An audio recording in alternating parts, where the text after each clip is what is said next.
Christine, bonsoir. Bonsoir Thierry, bonsoir à tous. Vous avez passé une bonne semaine? Très bonne semaine, chargée. Je cherche des journées de 48 heures, mais très bonne semaine. Il faut les partager en 2 alors si elles font 48 heures. Tout à fait.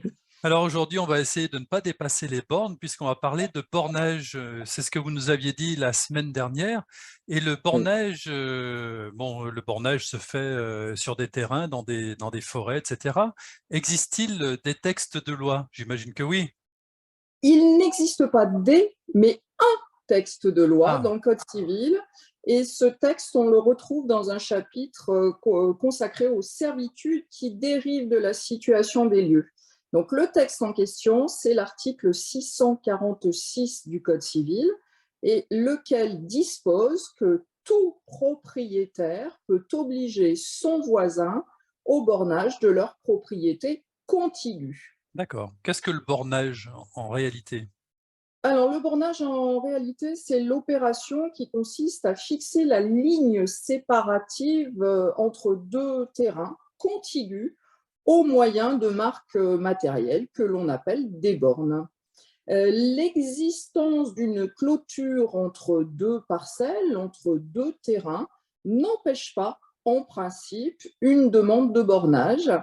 Cependant, en cas de bornage antérieur, régulièrement constaté soit par un procès-verbal de bornage amiable, soit par une décision judiciaire, il ne sera plus possible d'imposer un nouveau bornage aux voisins, sauf si les bornes ont disparu et que le document qui constate ce bornage ne peut pas être retrouvé. D'accord. Mais il faut absolument que les parcelles soient contiguës? Il faut que les parcelles soient contiguës. Ce droit de bornage ne pourra jouer que si les parcelles sont contiguës. C'est le principe posé dans l'article 646 du Code civil. Alors, la Cour de cassation, qui a eu à statuer en la matière, a estimé que cette contiguïté pouvait exister alors même que les deux fonds, les deux parcelles de terrain, étaient séparées par ce que l'on appelle un chemin d'exploitation. En revanche, la Cour de cassation a refusé la contiguïté lorsque les propriétés sont séparées par une voie publique, par une voie ferrée, etc. L'action en bornage sera rejetée si le juge qui est saisi du dossier estime que les pièces produites par le demandeur n'établissent pas sa qualité de propriétaire de la parcelle à borner, ou encore la contiguïté exigée par la délimitation des héritages. Donc cette action en bornage cesse de pouvoir s'exercer également lorsqu'il s'agit de bâtiments mitoyens. D'accord. Est-ce que l'on doit aller devant le tribunal pour cette demande de bornage? Pas nécessairement. Ce bornage peut être fait à l'amiable. Donc, dans ce cas, on a l'obligation de contacter un géomètre expert. C'est le seul compétent, il est le seul compétent en la matière. Donc, ce géomètre dressera alors un procès-verbal de bornage qui doit nécessairement être signé par les intéressés.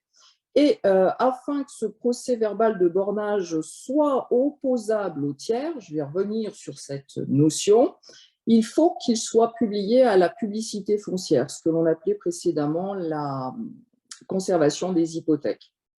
Donc, quand je dis pour que ce bornage soit opposable au tiers, cette notion d'opposabilité pose souvent difficulté. Les parties pourraient signer entre elles uniquement, sans publication à la publicité foncière. Et dans ce cas, ce ne serait rien d'autre qu'un contrat qui aurait été passé.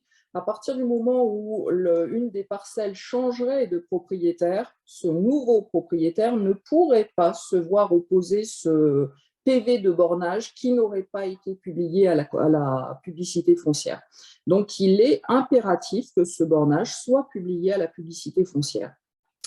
Enfin, si un des propriétaires refuse de signer, dans ce cas, il n'y a pas d'accord. Le procès-verbal de bornage ne risque pas de lui être opposable puisqu'il n'a pas signé ce document. Que se passe-t-il alors dans ce cas? Eh bien, dans ce cas, on n'a pas le choix. Il n'est pas possible de faire de bornage amiable. Donc, il faudra s'adresser au tribunal judiciaire du lieu de la situation des deux terrains, des propriétés.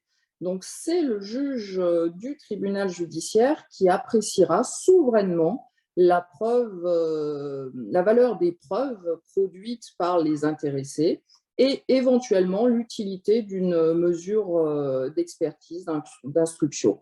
Mais encore une fois, il n'y a pas d'obligation pour le juge de désigner un expert. Le juge pourra retenir les seules énonciations d'un acte en écartant les indications du cadastre. Le cadastre ne fait pas foi en la matière. Le cadastre n'a qu'une visée fiscale en quelque sorte. Donc on se référera à l'acte de propriété. Sinon, cet article 646, pour conclure, dispose que le bornage amiable se fait à frais communs. En revanche, il en sera tout autre à partir du moment où on va devant le juge. Celui qui échoue dans ses réclamations devant le juge pourra être condamné à payer les dépens, c'est-à-dire la totalité de cette opération de bornage et les différents frais. D'accord. Question pratique, est-ce que l'on trouve facilement des géomètres experts? Oui, Oui, oui, oui, tout on à fait. regarde, on tape sur Google et on trouve facilement. Sans difficulté, on en a dans chaque département, donc ça n'est pas une difficulté. Très bien. Merci Marie-Christine de cet éclairage sur les bornes, qui ne sont pas électriques en général. C'est quoi? Ce sont des cailloux, des...